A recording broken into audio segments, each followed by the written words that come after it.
Kalil, how does it feel to travel to the Alamo Dome and get the win after getting the win last year? Is there any difference between the two? Man, it's a feeling I can't explain when winning with some guys you don't work so hard with over the past 365 days.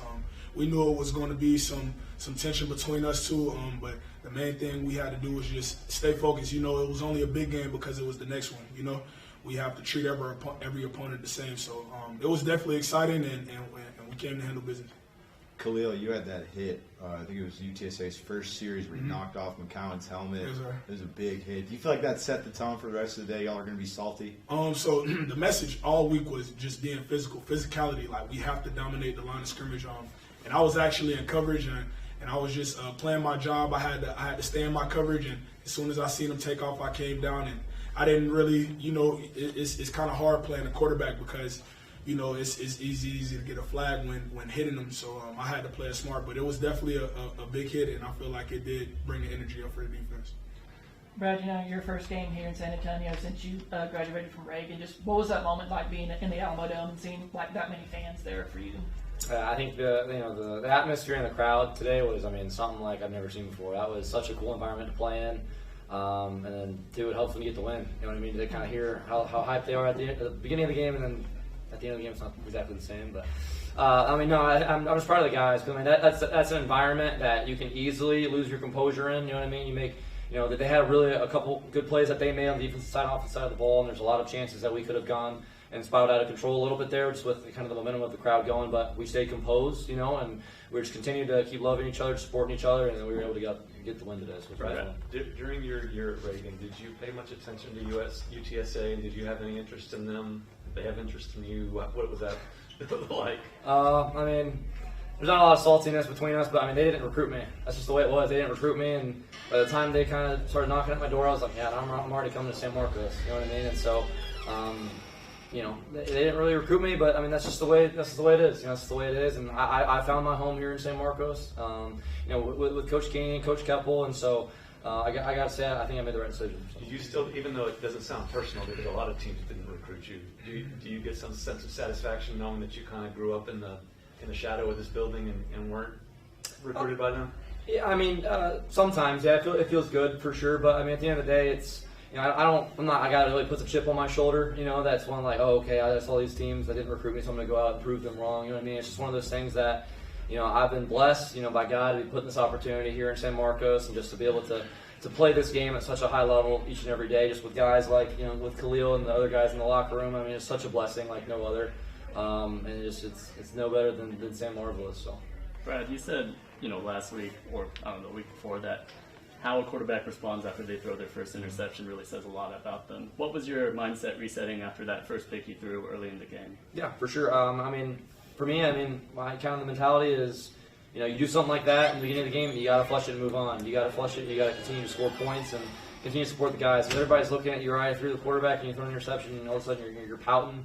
And having your head down on the sideline, other guys feed off that. You know what I mean? And so instantly, it's just saying, all right, guys, that's on me taking initiative for it, right? Because that is on me. I got pressure there. I got to be able to see the protection, and I got to be able to deliver a ball, under pressure there, taking a hit. But it's one of those things where you just got to bounce back from it, and you got to continue to be able to support those guys, just kind of take initiative for it, and continue to move on. I think we did a really good job doing that. So. Brad, can you talk about after they tied it, 2-point conversion? You guys come out with the one-play touchdown.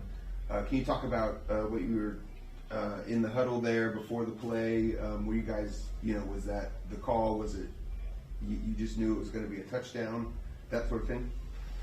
Yeah. I think you're talking about the UTSA the go-ahead score for you guys. Oh, okay, yeah. No, for sure. I think that was a play we ran down in the red zone in the first half, and we really liked it. And so we went back to it.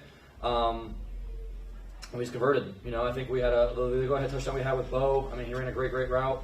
And it was one of those things where, me and Bo kind of, give that nod to each other before the play. We kind of had the play on the sideline with something we've been working all week. And then talk about execution, executed to absolute perfection. And so to be able to change the game that quick, to be able to have that sudden change ability, just kind of shows, what this offense is about, what we can do, what we have the firepower to do. And so, that credit goes, I get the glory, sure, but credit goes to Bo, in the CD, taking there the boundary safety there, getting clear up Bo some space, the O-line doing some great protection on an outside zone, kind of pop pass, as we call it. And so it was just a really good for us, and I mean, super excited for it for sure. Kalil, you know, the defense kind of took their licks kind of early in that second half, but how were y'all able to kind of, especially when y'all got the go-ahead touchdown, how were y'all able to kind of lock in and be able to stop UTSA from tying the game up?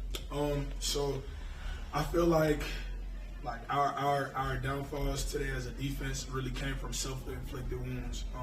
Like everything that the offense did against us, we could have prevented it, you know. So it was just, you know, just the constant talk about little stuff, you know, the little details, you know, where if you're supposed to be in this gap or that gap, you know, just being there and making sure you're doing your 111. You know what I'm saying? So the rest of those guys around you can also do their job. So we just had to get it together a little bit. That's all.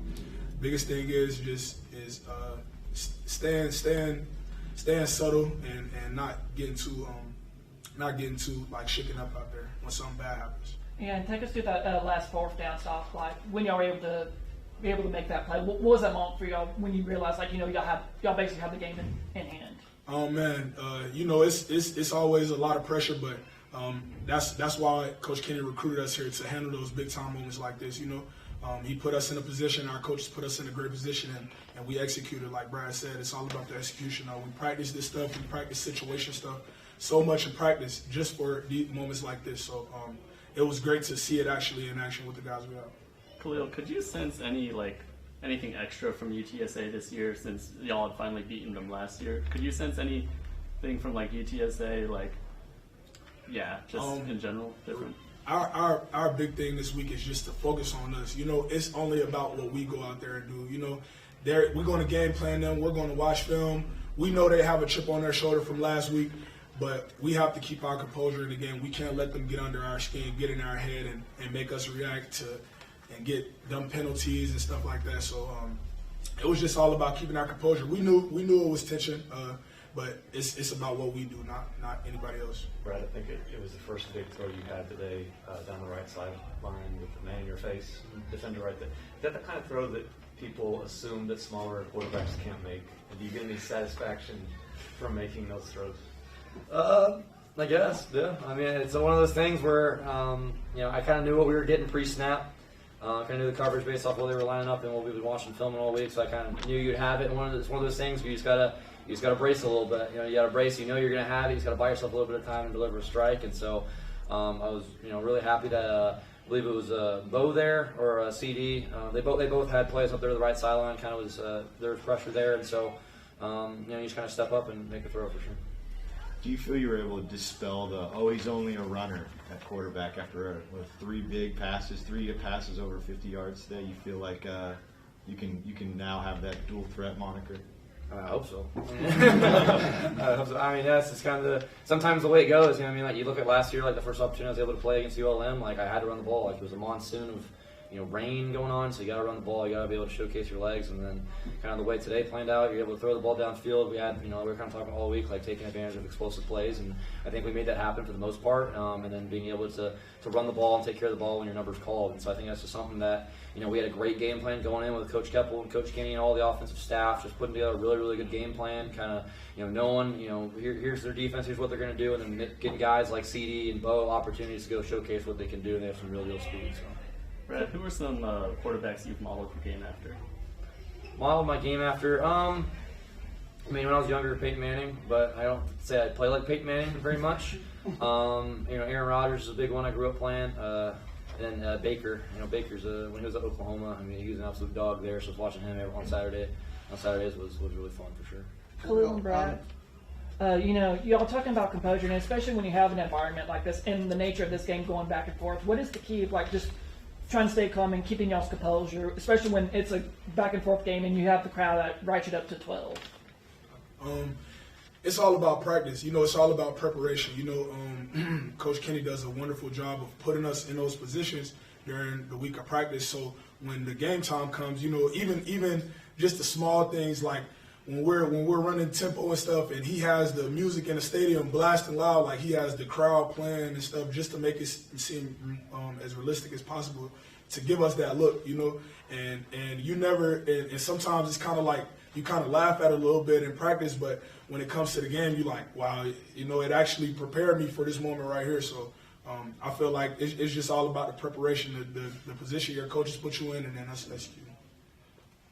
Yeah, Kalil, Coach Kenny said you all must have read the Twitter feed because the defense kind of came out and acted like, or was trying to make a statement early with this, shutting them down. Was that the goal? Shut them down early? That's always the goal, honestly. But nah, no Twitter, no internet stuff. We try not to get into that stuff. You know, as hard as it is, we try to stay away from that stuff. But that's always our motto: go out, play smash mouth football, be physical. You know, that's always our motto for our defense. So that's all right. I'll take one more for the guys if you have it. All right, perfect.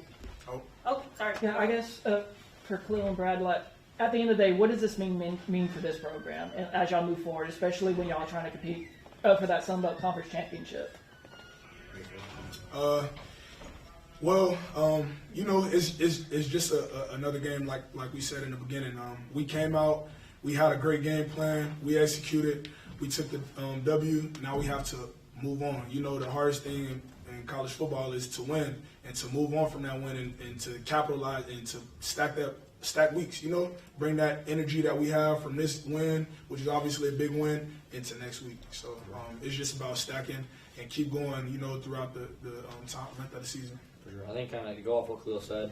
I think the one thing that kind of I think this week and last week showed, especially when you're putting a team together, you know, there's a lot of question marks about, you know, guys getting thrusted into roles for the first time. You're showing how resilient, you know, we are, just kind of the culture, you know, that Coach Kenny has built, and we have great leaders around this team, like guys like Kalil, you know, we got Ryan Nolan, Lincoln Perry, you know, Dorian Strong, like those guys are just unbelievable human beings, right? And they're people that are going to continue to keep encouraging us, right? And especially when you have guys thrust in that position, to have guys like that in the locker room, especially, you know, you have a game like today where you have the hostile environment, you have, 50,000 people, however many it was, and you got all these ups and downs in the game. Like, we were down a couple times in that game, but our mentality never changed. I mean, I know a couple times I went up to Kalil, the defense guys, like, hey, like, we got your back, and they're saying the exact same thing.